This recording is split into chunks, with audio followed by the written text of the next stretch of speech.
রথ দেখতে পাচ্ছ, সেই 36 চাকা বিশিষ্ট 3টি রথ, নন্দঘোষ, তালধ্বজ ও দেবদলন, তিনজনের 3টে টানা রথ পুরী ধাঁচে কিন্তু তৈরি করা হয়েছে রথগুলোকে। তো বন্ধুরা দেখতে পাচ্ছ রাস্তার দুপাশে কিন্তু বাঁশ দিয়ে ব্যারিকেড তৈরি করা হচ্ছে। দেখো, জয় জগন্নাথ বন্ধুরা, তোমরা সবাই কেমন আছো বলো? আশা নিশ্চয় খুব ভালো আছো। তো সামনে রয়েছে রথযাত্রা। তো আজকে চলে এসেছি দীঘার জগন্নাথ ধামে। দীঘার জগন্নাথ ধামে একদম 6 নম্বর গেটের সামনে দাঁড়িয়ে রয়েছি। এই দিকটা হচ্ছে 6 নম্বর গেট। তো সামনে রয়েছে সেই রথযাত্রা।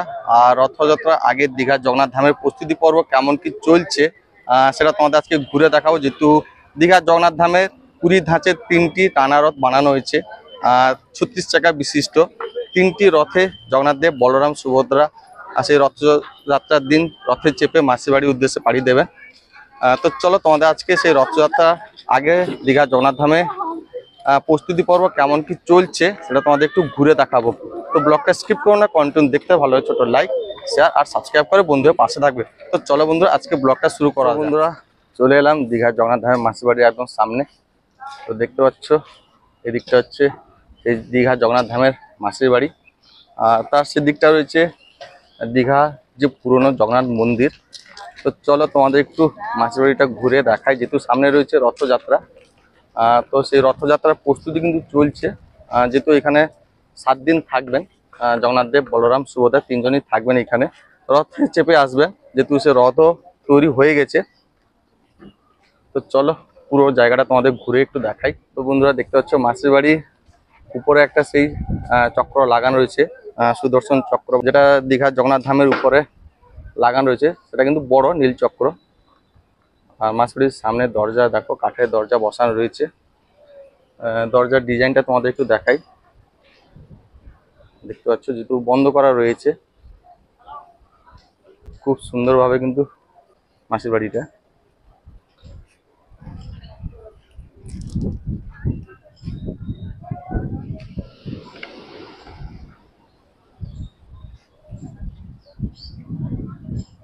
বন্ধুরা সোজা চলে এলাম চৈতন্য দ্বারা একদম সামনে। তো দেখতে পাচ্ছ চৈতন্য দ্বারা কিন্তু কাজ চলছে। কিছু কাজ বাকি থেকে গেছিল, তো উপরে সেই কাজ চলছে, পাথর বসানোর কাজ সব চলছে। তখন দেখাই একটু জুম করে। যেহেতু সামনে রয়েছে রথযাত্রা, একদিকে মাসির বাড়ির প্রস্তুতি চলছে আর একদিকে কিন্তু সেই চৈতন্য দ্বারে কাজ চলছে। যেহেতু জগন্নাথ দেব, বলরাম, সুভদ্রা তিনজন মাসির বাড়িতে যাবেন। যেহেতু মাসির বাড়িটা হয়েছে তোমার দীঘার যে পুরনো বা আদির জগন্নাথ মন্দির যে রয়েছে, তো সেইখানে মাসির বাড়ি হয়েছে দীঘার জগন্নাথ ধামের মাসির বাড়ি। রথযাত্রা কিন্তু প্রস্তুতি শুরু হয়ে গেছে, তোমাদের একটু দেখাবো। রাস্তার দুপাশে কিন্তু বাঁশের সব গাড় তৈরি করা হচ্ছে, যেহেতু রাস্তা দিয়ে রথ মানে ট্রেন নিয়ে যাওয়া হবে, যেহেতু প্রচুর দর্শনার্থী আসবে, তো সেহেতু রাস্তার দুপাশে সব গার্ড তৈরি করা হচ্ছে, ব্যারিকেড। একটু সামনে দিয়ে গিয়ে তোমাদের দেখাচ্ছি। তো বন্ধুরা দেখতে পাচ্ছ রাস্তার দুপাশে কিন্তু বাঁশ দিয়ে ব্যারিকেড তৈরি করা হচ্ছে। দেখো, যেহেতু এই রাস্তা দিয়ে কিন্তু রথ টানা হবে, 3টে যে টানা রথ, তো প্রচুর দর্শনার্থী ভিড় হবে। সেই ভিড়ের কথা ভেবে এই বাঁশ দিয়ে ব্যারিকেড, অস্থায়ী ব্যারিকেড তৈরি করা হচ্ছে। যেহেতু দীঘা জগন্নাথ ধাম থেকে মাসির বাড়ি পর্যন্ত কিন্তু রাস্তার দুপাশে এরকম বাঁশ দিয়ে ব্যারিকেড তৈরি করা হচ্ছে। দেখতে পাচ্ছ প্রচুর বাঁশ কিন্তু পড়ে রয়েছে। এদিকটা হচ্ছে দীঘার জগন্নাথ ধাম, আর এই দিকটা গেলে মাসির বাড়ি।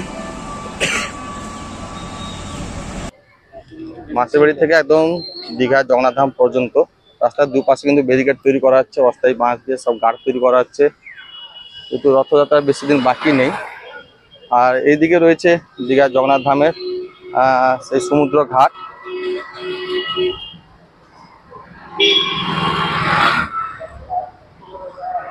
চলো একটু প্রধান ফটকটা দেখাই, সেখানে কেমন কি প্রস্তুতি চলছে। এদিকে কাজ চলছে, এগুলো বাকি থেকে গেছিল, এইসব জায়গায় বালি দিয়ে লেভেল করে ঘাস বসানোর কাজ চলছে। উদ্বোধনের পরও কিছু কাজ বাকি থেকে গেছিল উদ্বোধনের আগে, তো সেই সমস্ত কাজ এখন চলছে। এখন চৈতন্যদ্বারের একদম নিচে যাচ্ছি। ওই জেসিবি আসছে, দাঁড়িয়ে যাই। এই দিকটা হচ্ছে তোমার দীঘা জগন্নাথ ধামের সমুদ্র ঘাট। এর আগে তোমাদের ব্লগে দেখিয়েছি। চলো একটু সামনের দিকে এগিয়ে যাই। নিজে হাঁটতে ভয় লাগে, কোথায় কি পড়ে যাবে, তো এখন মাথা ফেটে একদম দুম হয়ে যাবে। আজকে কিন্তু ধ্বজা পরিবর্তন হয়ে গেছে, পুরো 5টায় কিন্তু ধ্বজা পরিবর্তন হয়ে গেছে। যেহেতু কয়েকদিন বৃষ্টিপাত চলছিল, সেই জন্য একটু তাড়াতাড়ি ধ্বজা পরিবর্তন করা হয়েছিল, 4টা 4:30 এরকম। তো আজ কিন্তু পুরো 5টায় ধ্বজা পরিবর্তন হয়ে গেছে। দেখতে পাচ্ছ মন্দিরের উপর ধ্বজা লাগানো রয়েছে। তো ধ্বজা লাগানো একটা তোমাদের ব্লগ দিয়েছি, তোমরা গিয়ে চ্যানেল দেখতে পারো। এখনো কিছু কিছু কাজ যেগুলো বাকি থেকে গেছিল সেগুলো চলছে সব। চলো প্রধান ফটকটা একটু ঘুরে দেখে নিয়ে আসি। যেহেতু রথযাত্রাকে বেশি দিন বাকি নেই, সামনেই রয়েছে 27 তারিখ রথযাত্রা। তো প্রথম দীঘা জগন্নাথ ধামের রথের চাকা ঘুরবে, সেই 3টি টানা রথ তৈরি করে রাখা রয়েছে ভিতরে, তোমাদেরকে দেখাও ভিতরে গিয়ে। তো সামনেটা একটু ঘুরে দেখিয়ে নিই।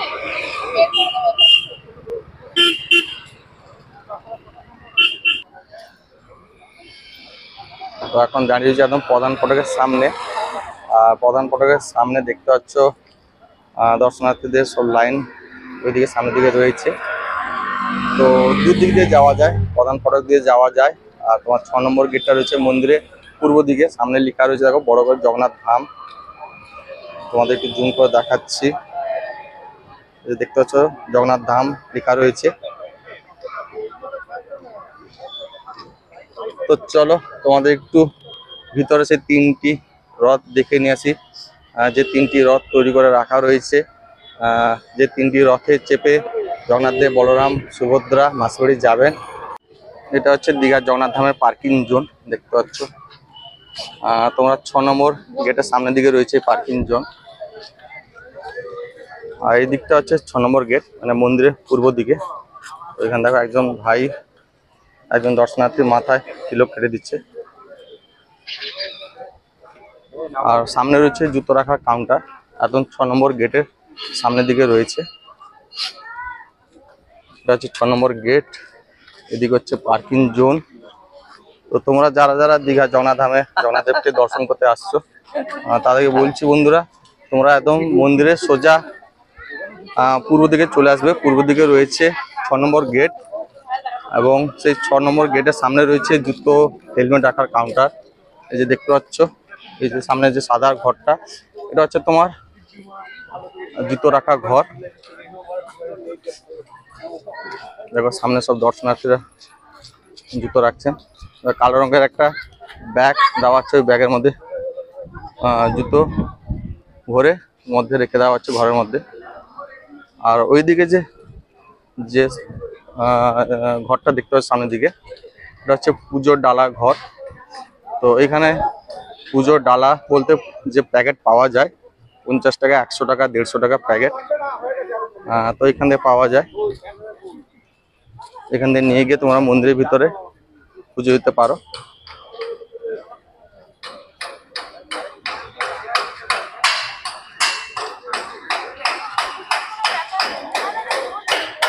এটা হচ্ছে যে পুজো ডালাঘর, এখানে ধ্বজা পাওয়া যায়, মানে মন্দিরে যে পতাকা বা ধ্বজা এখানে পাওয়া যায়। এখানে সব প্যাকেট রয়েছে। এটা হচ্ছে 6 নম্বর গেট, সামনে লেখা রয়েছে জুতো খুলে মন্দিরে প্রবেশ করুন। তো চলো এখন মন্দিরের ভিতর প্রবেশ করব। সামনে কাউন্টার, এখানে চেকিং করা হয় সামনের দিকটা। তো বন্ধুরা দেখতে পাচ্ছ 3টি রথ কিন্তু দাঁড়িয়ে রয়েছে, নন্দঘোষ, তালধ্বজ ও দেবদোলন।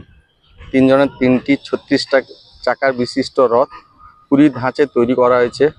এই 3টি রথ একদম মন্দিরের উত্তর দিকে দাঁড় করানো রয়েছে।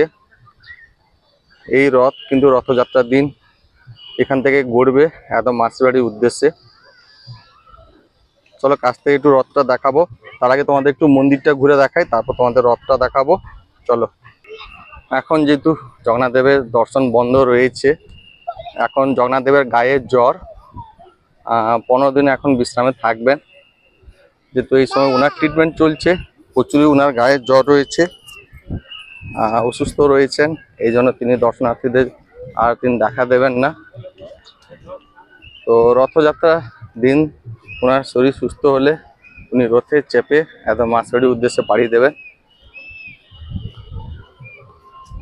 ভিতরে এখন কিছু কাজ চলছে, যেহেতু সামনে রয়েছে রথযাত্রা, তার প্রস্তুতি চলছে। তো একদম রথের কাছে তোমাদের নিয়ে যাব। এটা এইখানে কিন্তু সেই মহাযজ্ঞ হয়েছিল।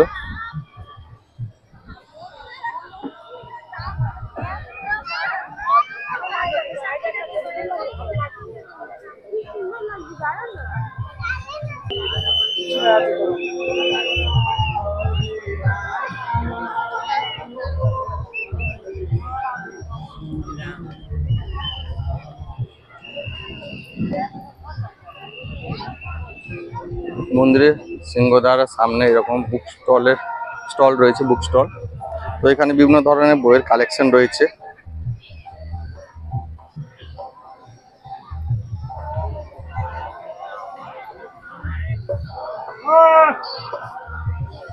চলো তোমাদের 3টে রথ একটু দেখাই। ওখানে একটা নৌকা রয়েছে।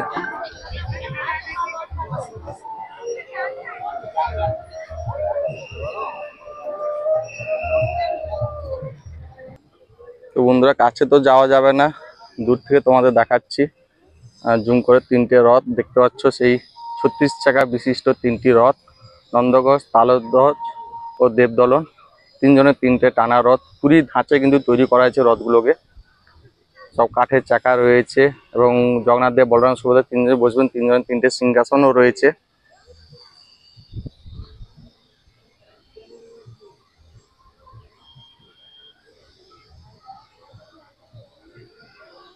এই 3টে রথ কিন্তু গড়ে গড়ে যাবে মাসির বাড়ি। এই প্রথম রথযাত্রায় দীঘা জগন্নাথ ধামের রথের চাকা গড়বে।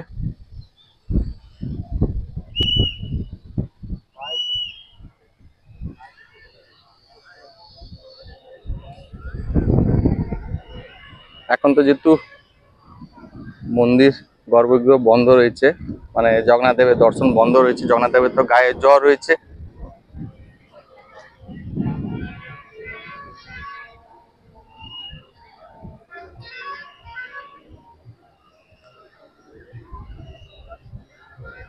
ওয়াও, নৌকাটা দেখতে পাচ্ছ, খুব সুন্দর নৌকার ভিউ।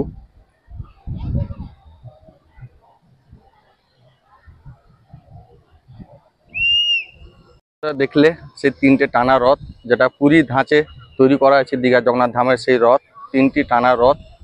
3টি রথে 36 চাকা বিশিষ্ট নন্দঘোষ, তালধ্বজ ও দেবদলন। 3টি রথে 3টি সিংহাসন রয়েছে 3জনের বসার জন্য, এবং এই রথ কিন্তু গড়ে গড়ে যাবে মাসির বাড়ি, একদম পৌঁছে যাবে।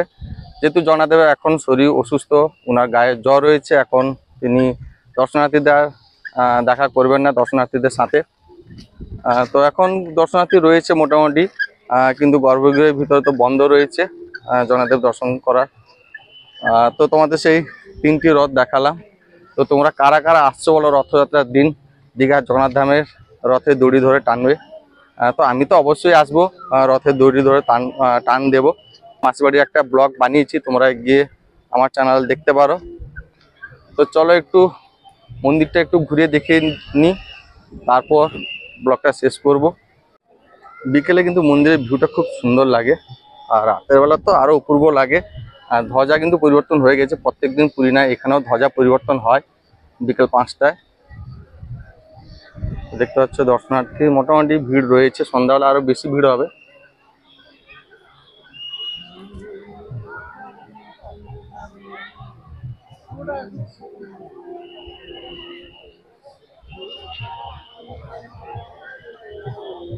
তো বন্ধুরা, মন্দিরের ভিতরে যে গর্ভগৃহ বা মূল মন্দির সেটা কিন্তু বন্ধ রয়েছে, কেন এখন জগন্নাথ দেবের গায়ে জ্বর রয়েছে। যেহেতু স্নান যাত্রায় তিনি প্রচুর স্নান করেছেন এবং ভক্তবৃন্দরা ওনার উপর প্রচুর ঠান্ডা জল ঢালার কারণ ঠান্ডা লেগে ওনার জ্বরও চলে এসছে, সেই জ্বরের কারণে এখন তিনি অসুস্থ রয়েছেন, ওনার ভিতর ট্রিটমেন্ট চলছে। তো তিনি সুস্থ হয়ে যাওয়ার পর আবার দর্শনার্থীদের সাথে বা ভক্তবৃন্দের সাথে তিনি রথযাত্রার দিন দেখা করবে। তো ভিতরে এখন যেহেতু বন্ধ রয়েছে, তো যারা যারা এসেছেন তারা বাইরের দিকটা ঘুরে দেখছেন। তো তোমাদের সেই রথযাত্রার আগে পুরো মন্দির চত্বর এবং মন্দিরের ভিতরে এবং 3টে যে টানা রথ বানানো রয়েছে তোমাদের ঘুরে দেখালাম, এবং মন্দিরে কি কি কাজ হচ্ছে উদ্বোধনের পর সেটাও তোমাদের দেখালাম। তো চলো বন্ধুরা, আজকে ব্লগটা তোমাদের কেমন লাগলো অবশ্যই কমেন্ট করে বলবে। ভালো লাগলে কিন্তু ছোট লাইক, শেয়ার আর সাবস্ক্রাইব করে বন্ধুদের পাশে থাকবে। তো চলো বন্ধুরা, আজকে ব্লগটা এখানে শেষ করলাম। আবার একটা নতুন ব্লগে খুব তাড়াতাড়ি দেখা হচ্ছে, সেই রথযাত্রা ব্লগে। তো চলো।